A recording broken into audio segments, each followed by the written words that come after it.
Bienvenue à vous. On va continuer là où on s'est arrêté par rapport au chapitre qui parle en fait sur les sorties numériques. En fait, on a déjà parlé des sorties numériques en utilisant l'aspect LED. Donc la deuxième partie, elle va plutôt concerner sur comment pilote-t-on en fait un écran LCD. C'est-à-dire que l'écran LCD, on va utiliser le plus classiquement utilisé pour des applications avec Arduino ou des microcontrôleurs, c'est le LCD des références LM016. Donc le LM016, en fait, c'est un écran LCD 2 lignes et 16 colonnes. Donc sa datasheet est celle-ci. Alors pour comprendre le fonctionnement, donc ça sera plus simple de voir comment connectons les différents brochages. Donc en fait, lui, il a 16, bon, il peut avoir 14 ou 16 pins aussi. Donc le 14 ou les 16, si c'est 16, ça veut dire qu'on va contrôler plutôt le, le rétroéclairage, c'est ça. Donc, mais quand on partait, par exemple, classiquement sur du 14, on va retrouver ces différents pins. Donc, nous avons en fait la pin RS. Cette partie, c'est plutôt la partie power supply, donc c'est la partie plutôt alimentation. Donc, ça, c'est la masse, ça, c'est la tension VDD qui est égale à 5 volts. Et cette partie, c'est pour régler plutôt le contraste. Pardon. Après, nous avons le RS et donc nous avons aussi le RW. Donc la partie RW, c'est pour read and write.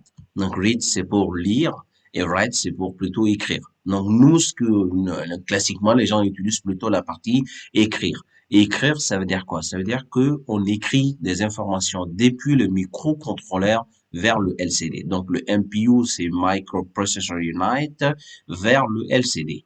Et là, pour faire ça, il faut que la broche appelée RW reçoive un L. Le L, ça correspond à low. Le low, ça correspond à 0 volts. Les 0 volts, de façon électrique, ça correspond à la masse. Donc, c'est pourquoi le RW ici, nous l'avons rédié à la masse. Et donc, ici, vous pouvez constater qu'on utilise ici 4 et on avait laissé les 4. Donc, on a utilisé D4 jusqu'à D7 et nous avons laissé les 2 euros jusqu'à D3. Et ceci pourquoi? Parce qu'en fait, la datasheet constructeur de ces mêmes LCD nous disent ici, c'est-à-dire qu'ils utilisent, on peut utiliser 4 bits ou on peut utiliser les 8 bits. Et lorsqu'on utilise les 4 bits là, ça veut dire qu'on peut utiliser soit D4 jusqu'à D7 ou des euros jusqu'à D3, tout simplement. Donc, c'était pour cette raison que j'avais utilisé là. Donc, c'est entre D4 à D7. Et donc, j'ai laissé les autres. Après, on a la possibilité d'utiliser aussi à 8 bits. Donc, dans ces cas, on va prendre D0 jusqu'à D7. Mais comme on a la possibilité de fonctionner avec 4, donc on va plutôt économiser 4 broches de notre microcontrôleur. Alors, ça, c'est son fonctionnement. Mais comment fait-on pour piloter ces LCD? Alors, pour le piloter, normalement, il y a 3 différentes étapes. La première étape, ça concerne tout simplement à la configuration logicielle de cette connexion matérielle. Ça veut dire quoi? Ça veut dire qu'il faut dire au microcontrôleur comment est câblé le RS, pardon, le E et le D4 jusqu'à D7 ou le 2 € jusqu'à D3. Donc ça, c'est de la connexion matérielle, c'est des hard. Donc il faut aussi lui dire par programmation la connexion soft et que la connexion soft doit être identique par rapport à avec la connexion hard. Ça, c'est la première étape. Et donc, la deuxième étape, il faut plutôt initialiser le LCD. Tant qu'on n'initialise pas le LCD, on ne peut pas l'utiliser. Et la troisième étape, c'est le fait d'envoyer des informations. On peut par exemple envoyer un caractère, on peut envoyer aussi un chiffre, mais tout en sachant que tout ce qu'on envoie, même si c'est un chiffre, il s'affiche sous forme d'un caractère. Parce que lui, le LM016, c'est un afficheur 7 segments alphanumérique. Alors donc c'est vrai qu'on affiche des nombres, mais en réalité quand on le balance de l'autre côté, c'est plutôt ils viennent sous forme d'un caractère. Voilà. Alors, pour faire ça, nous allons passer au niveau de la programmation afin de faire ces trois différentes étapes. Donc, la première étape, le RS est relié au RB0, le E est relié au RB1 et les D4 jusqu'à D6 sont reliés respectivement au RB2 jusqu'à RB6. Alors, pour faire ça, il y a cette partie-là. C'est-à-dire, on va dire que le RS, il est relié au RB0. Le EN, qui est relié au RB1. Le D4, il est relié au RBD, ainsi de suite. Et là, on va aussi lui dire que ça correspond directement à ces éléments, mais n'oublions pas que le RS, là, il faut aussi les diriger. Alors, on les dirige en mettant la même chose au niveau des différents registres de direction. Donc, nous avons le RB, les tris B0, le tris B1, ainsi de suite. Donc, cette partie, c'est de la configuration logicielle qui doit respecter la configuration matérielle. Après, nous déclarons des variables. Donc, nous, on va déclarer une variable de type texte. Et donc, là, j'appelle ça du char. Donc, c'est-à-dire que c'est des caractères. Et là, on appelle ça une variable. Son nom, c'est text1. On lui écrit le mot bienvenue. Et la même chose, je déclare aussi la deuxième variable que je peux appeler ça text2. Et là, je crie, par exemple, abonnez-vous. Et donc, ça, on a fini cette partie. Ça, c'est de la déclaration des variables. Et donc, on vient au niveau de la fonction principale. Au niveau de la fonction principale, on doit initialiser, comme on l'a dit. Donc, ça, c'est la deuxième étape. On initialise. Alors, en initialisant, on essaie d'activer le fonctionnement du LCD. Alors, j'essaye de mettre d'autres éléments. Donc, ces éléments, c'est LCD, on envoie une commande. Donc, ça, à ne pas oublier que le LCD init et le LCD CMD sont des variables, ce sont plutôt des fonctions générées et fonctions internes du compilateur. Donc, on peut le retrouver ici facilement. Donc, quand je fais LCD, donc j'ai le LCD. Donc, toutes les fonctions, elles sont là. Il suffit juste seulement de les activer. Par exemple, si je ne coche pas, vous allez voir que ça m'affiche comme des erreurs. Donc ça, ils ne sont pas là. Alors, il faut essayer de les activer. Comme ça, il n'y aura pas d'erreur. Donc ça, cette fonction-ci permet en fait de supprimer les données qui se retrouvent au niveau du LCD. Donc, c'est appelé LCD Clear. Donc, Clear, c'est pour supprimer. Et après, on veut pas l'affichage du curseur. Donc, si on veut pas l'affichage du curseur, on envoie la commande. Et la commande, c'est LCD Cursor Off. Donc, cursor off, c'est contraire de on. Donc, il va balancer, il va supprimer, désactiver en fait le curseur. Et là, au niveau de la boucle sans fin, j'essaie juste d'envoyer une commande à la sortie de mon LCD. Donc là, je lui dis LCD out. Et là, le LCD out, vous pouvez constater qu'il y a deux chiffres. Donc, il y a un premier, un chiffre, et deuxième aussi un deuxième chiffre. Et le troisième, j'appelle cette variable. Donc, le premier, c'est la ligne. Le deuxième, c'est la colonne. Et la dernière, c'est la variable. Ça veut dire que au niveau des 7 commande, j'essaie juste d'afficher un élément au niveau de la première ligne, la première colonne, et cet élément, c'est l'élément appelé texte1. Le texte1, il contient l'écriture ou plutôt le mot appelé bienvenue. Donc, au niveau de la première ligne et la première colonne, on essaye d'afficher en fait le texte appelé bienvenue. Et au niveau de cette fonction-ci, de cette instruction, on va dire, c'est la même chose, mais cette fois-ci, c'est au niveau de deuxième colonne et première ligne, on va afficher le texte 2. Et là, le texte 2 est appelé abonnez-vous, s'il vous plaît. Donc là, pour moi, tout est bon. Donc, j'essaye de les compiler pour voir qu'il n'y a pas d'erreur. Donc, j'essaye de faire build. Et en faisant build, on observe qu'il n'y a pas d'erreur. Alors là, on va répartir le tester. Donc, mon schéma ISIS, il est là.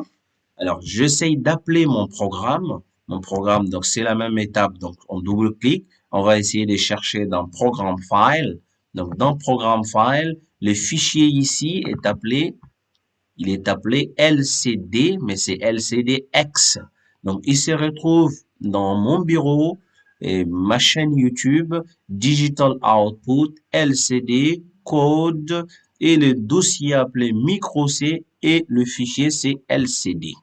Donc, on peut aller au niveau du bureau et là, au niveau de ma chaîne YouTube, et après Digital Output, le dossier appelé LCD et au niveau du sous-dossier appelé code et le sous-sous-dossier appelé micro C et les fichiers, il est là.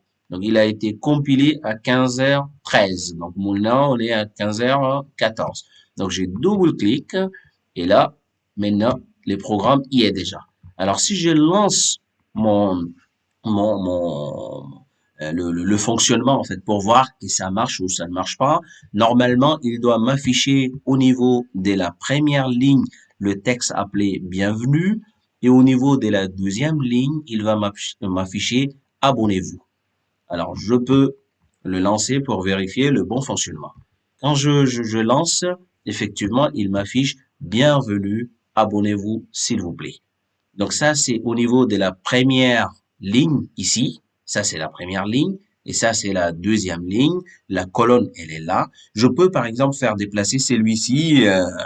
Je sais pas, je peux le mettre à une autre colonne, par exemple. Donc, pour cela, on doit d'abord arrêter et on répare ici. On peut, par exemple, mettre, ça, c'est la ligne ne bouge pas, mais la colonne, si je mets au niveau de la colonne numéro 4. Donc, en mettant colonne numéro 4, si je compile, je peux voir que s'il va bouger. Donc, en réactivant, donc il s'est déplacé. Donc, il est venu ici. Alors, on a des possibilités de faire beaucoup de choses. On peut aussi le faire un scrolling, c'est ce qu'on appelle un scrolling. Donc, ça veut dire que c'est un déplacement à gauche ou un déplacement à droite. Donc, on peut facilement faire ça. Et on peut, par exemple, faire un déplacement ou le faire clignoter. On a toutes ces possibilités avec micro C pour le faire. Donc, je peux arrêter.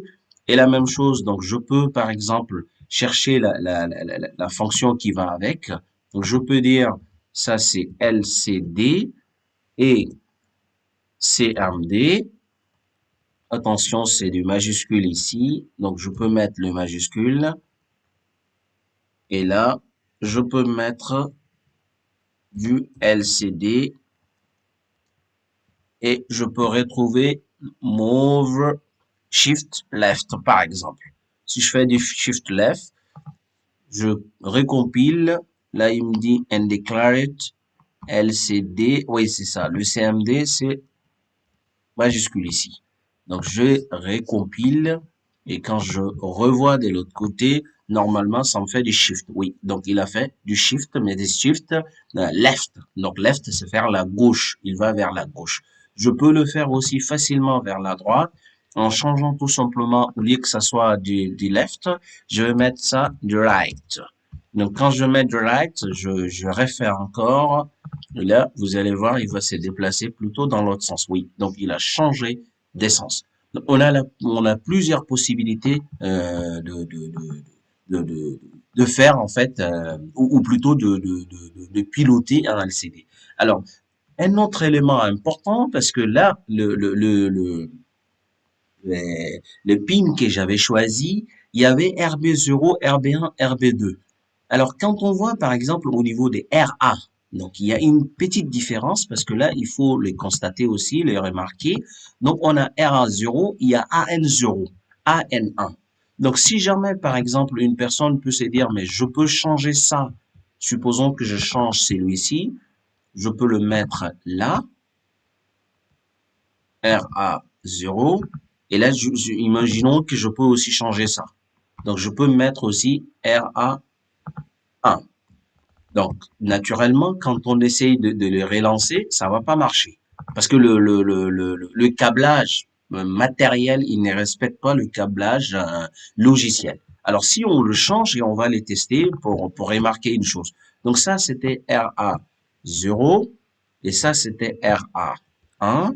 La même chose, je le change aussi RA0, RA1, je les recompile.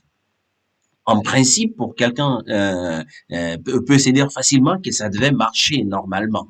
Alors, je vais relancer. Le problème, c'est que je les relance, mais ça ne marche toujours pas.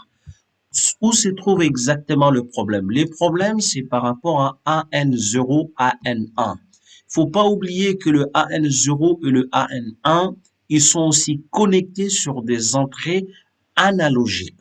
Comme ils sont connectés sur des entrées analogiques, le microcontrôleur va imaginer qu'on veut peut-être câbler cette entrée analogique. Mais en réalité, nous, on veut plutôt une sortie numérique. Alors, pour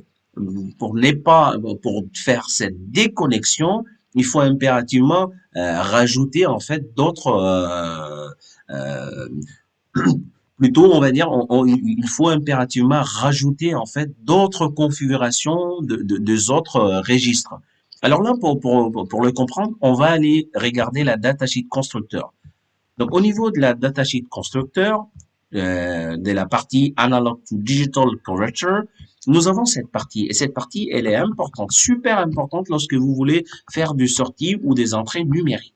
Si vous ne le configurez pas, ça ne va pas marcher. Alors, moi, je veux AN0 et AN1.